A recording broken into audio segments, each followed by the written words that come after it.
I never imagined I'd witness a moment so outrageously entitled that someone would disrupt a funeral procession. But after living in Oakwood Estates for 3 years, I've learned there's truly no limit to what certain people will do when they believe they're the ones running the world. Our HOA president, Karen Wilkinson, had always been unbearable with her constant clipboard patrols and violation notices for grass growing 1/4 of an inch too tall. But what happened last Tuesday crossed a line I didn't even realize existed. It was a heavy, somber, and heavy morning. My neighbor across the street, Mr. Jenkins, had passed away after a long battle with cancer. He was a retired veteran, deeply loved by everyone in the neighborhood, everyone except, of course, Karen. Mr. Jenkins and Karen had been butting heads for years over the American flag he proudly displayed in his yard. Karen insisted it violated neighborhood aesthetic standards, whatever that was supposed to mean.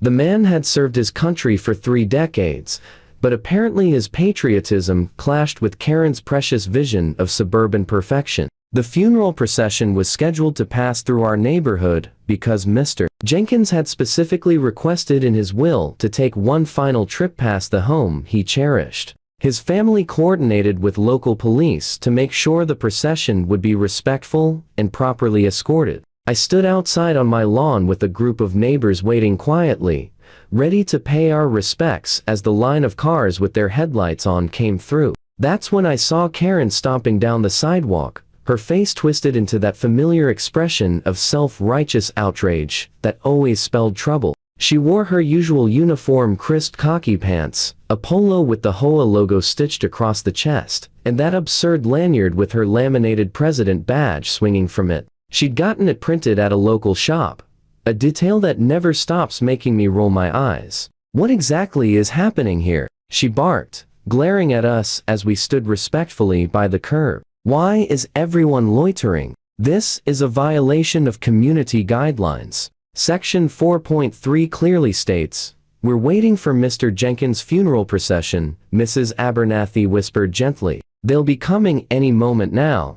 Karen's face morphed into pure disbelief. "A funeral procession? Through our neighborhood? Who approved this?" As the HOA president, I should have been consulted. There are protocols for events like this.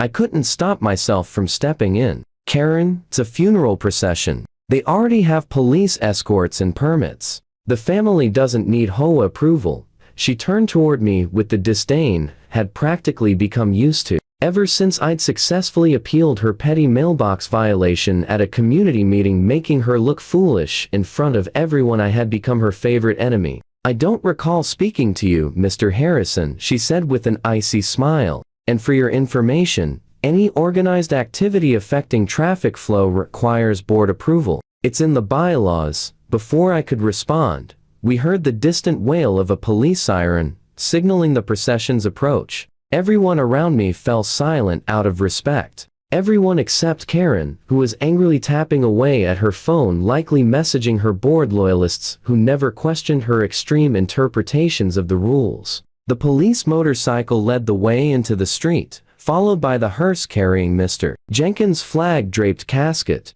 Behind it came the family's cars, and then a long line of vehicles with headlights shining, many flying small American flags. It was a powerful, emotional sight. I noticed Mrs. Abernathy wiping tears from her eyes. Then, just as the hearse reached us, Karen did something unthinkable. She marched straight into the road, planting herself directly in front of the hearse and holding out her hand like some deranged, self-appointed traffic authority. The hearse slammed on the brakes, triggering a chain reaction of cars stopping behind it. "This procession does not have HOA approval," she shouted so loudly that everyone could hear. "You need to reroute. This is a private community, and we have rules." A police officer on the motorcycle immediately circled back and pulled up beside her. "Ma'am, you need to step out of the street," he said firmly. "This is an authorized funeral procession with the right of way." But Karen didn't move.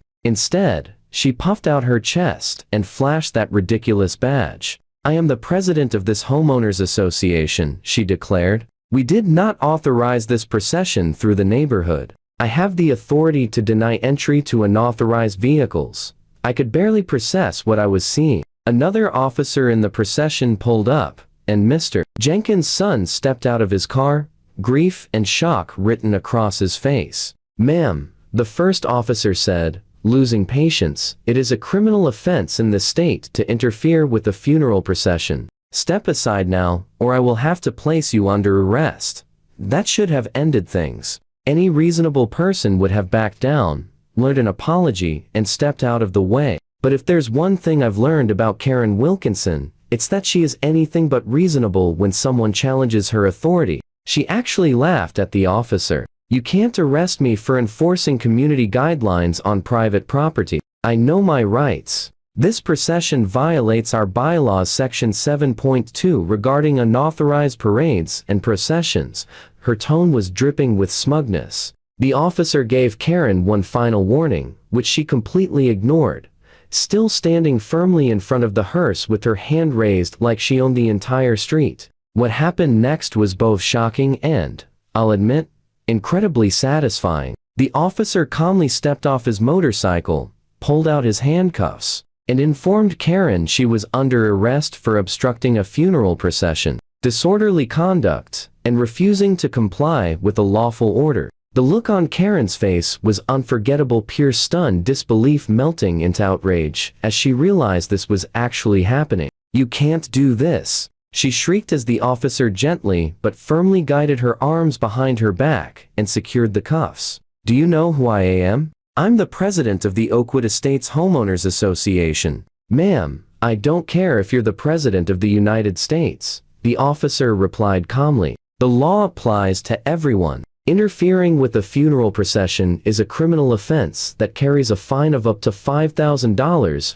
and possible jail time in this state." As Karen was escorted to the back of the patrol car that had arrived, she glanced at me and the gathered neighbors, all of us standing there in a mix of shock and disbelief. "This is your fault, Harrison," she screamed, her face burning red with humiliation. "I'll have you evicted for this. The board will hear every detail." I simply shook my head and turned my focus back to Mr. Jenkins' procession, which had resumed after the brief, disgraceful interruption. We all stood with our hands over our hearts as the hearse moved down the street, trying to reclaim the dignity of the moment that Karen had tried so hard to steal. Later that afternoon, the news spread through the community like wildfire. Karen had been taken to the county jail, booked, and forced to call her husband for bail. The charges were serious. Interfering with a funeral procession was indeed a criminal offense, something Karen apparently never learned despite her obsession with quoting rules and regulations at everyone else.